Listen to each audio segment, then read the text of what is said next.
All right, we're looking at the economic calendar for this morning, and it was a PPI number, high impact 8.30 for the dollar. And later on, Fed Chair Powell was scheduled to speak. So the markets will likely be skittish, and we see market rallying up into our fair value gap in here. And it should be a run up into that next level of buy side liquidity, extending that breaker out using the initial reaction to that. Now that short-term buy side liquidity was taken out in the fair value gap, and now we're seeing the short-term 5-minute buy side imbalance, sell side inefficiency. It's trading back into that.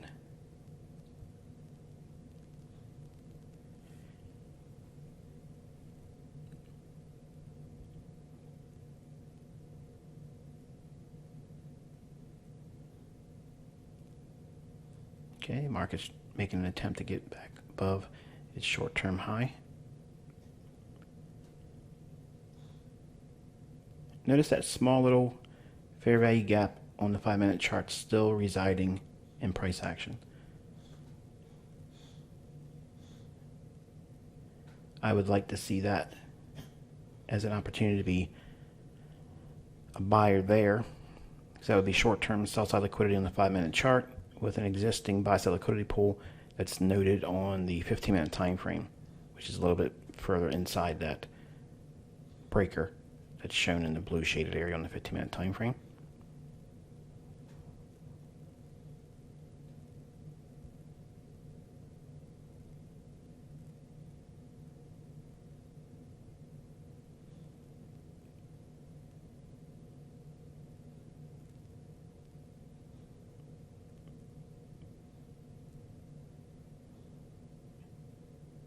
Market touching that fair value gap discount low again.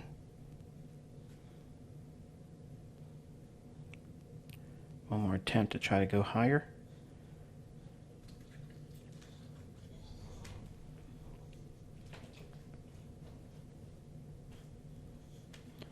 All right, right in there, that's a buy. You can see that sell side that's been taken, and the fair value gap on the 5-minute chart has been closed in.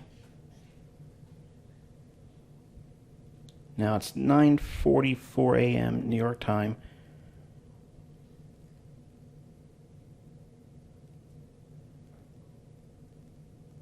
Another attempt to go higher. Now I like the structure that's on the 15-minute time frame. It's cleaner. You can see the basic framework that's being shown here on the 5-minute chart in a much more sporadic way. In other words, what I'm saying is the 5-minute chart looks choppy and consolidated, but you can get a better feel for what it's trying to do on that 15-minute time frame. So the rule of thumb is if you're looking at your time frame and it looks a little unsure or not clear to you, go up one time frame and you'll be able to get the context. One more time back into that fair value gap on the 5-minute chart. So that would have been another buying opportunity had you not taken the initial one. Now this would be obviously a scalp. It's not a lot of pips, but we would be aiming for that short-term high on the 15-minute time frame. The next little trend line segment is noted off of.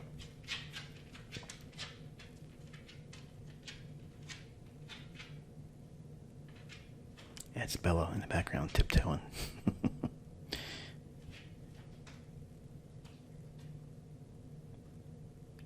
All right, so we're still consolidating in here. It's approximately 10:30 a.m.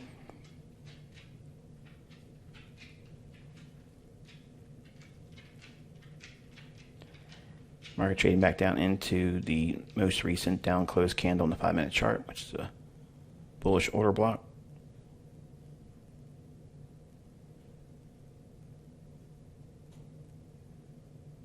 Summer doldrums. There's opportunities here that you just got to put up with a lot more fickle price action. I was thinking about the foreign currencies potentially going a little bit lower but he decided to go a different direction today. No trades again. I haven't done anything. I'm a little overwhelmed, actually. I gave everybody in my staff off this week, so it's just me and everyone that didn't make their payment. They're trying to email me saying, I can't get in. And I can't keep up with everyone. So it's been a little nuts. I'm glad this is my last year because I would never do this again. All right, so we're just extending that buy-side liquidity pool that's noted on the 15-minute time frame, and it shows up on the 5-minute chart now. So we're looking for expansion up into that. And this is a lot of time compressed, about 8 hours of data being compressed into roughly 15 minutes.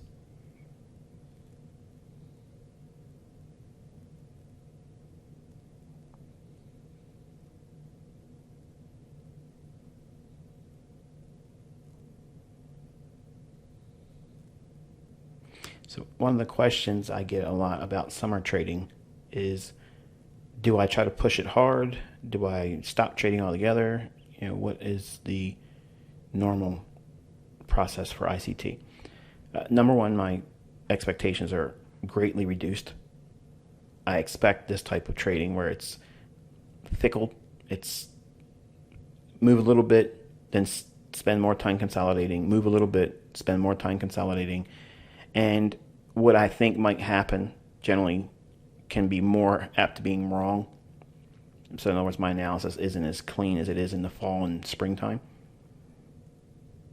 So as a result, I draw back the amount of activity.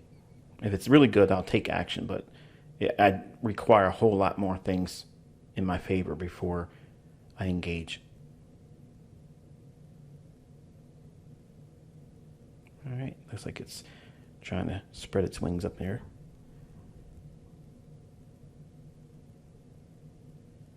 A lot of consolidation. Just a real slow draw up into that buy side liquidity. For a little bit of pips too. There we are, punched up into that buy side liquidity. See if we can get a little bit more juice out of this lemon. Now if it was to continue further and go a little bit higher, the high on that 15-minute time frame on the left hand side, I'll adjust the chart here in a few minutes and I'll draw out a new level just to see if we get any kind of draw on that.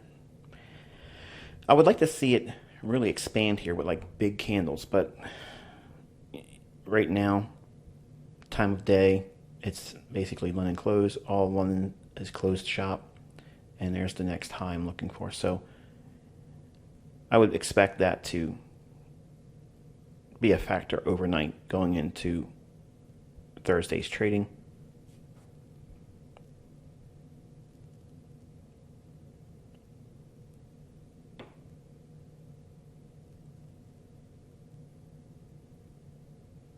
Not a whole lot going on here, but you have something. So we started around that 8:30 time period in consequent encroachment of the fair value gap. You can see that on the 5-minute chart.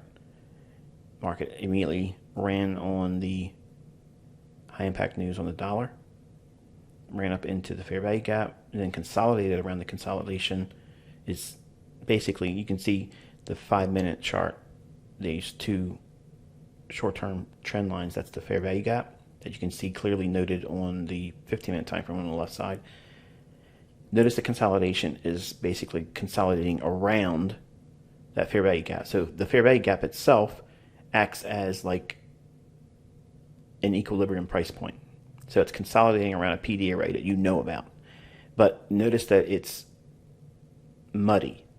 In other words, it's not real clean, doesn't have a lot of clarity, but it's basically consolidating around that fair value gap. That's what I'm watching. That's what I'm looking at, and why I was basically trusting that it would still reach up into that next buy side liquidity pool, because nothing was indicating that it was likely to go lower at that point, because it's moved up since London, and then started consolidating in New York with a untapped buy-side liquidity pool that's noted that we just swept just recently. But nothing else really stands out on this. It's just a slow draw up into the buy stops on that high on the 15-minute time frame. Now, we are still inside the upper end or premium high of the breaker that's shaded in blue.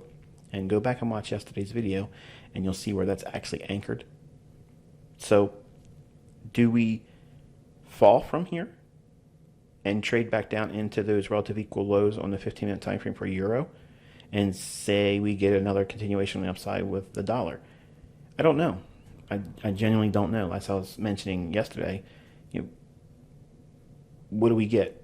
Do we get lower prices on euro and cable and higher prices on dollar? And we didn't really see that. We just see it returning back into the levels we have here. So if you're going to be a trader in summertime, it's going to be hard for you not to feel like you missed out because of the London session creating the higher low of the day.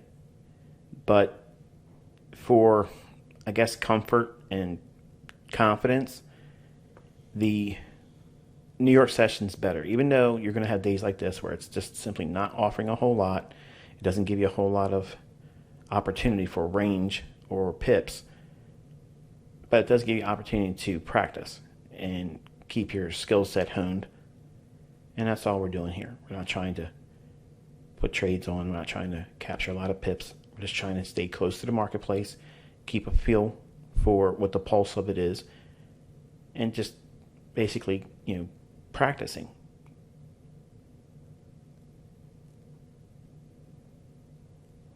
And it doesn't look like there's going to be much more in here. The short-term highs on that 5-minute chart are basically relative equal highs, so it might want to punch up in there one more time.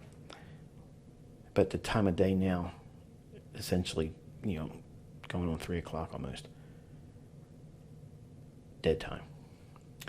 And that, my friends, is going to be it. Not a whole lot to talk about. I know, I'm sorry, but I can only work with what the market gives me. Until I talk to you tomorrow, be safe.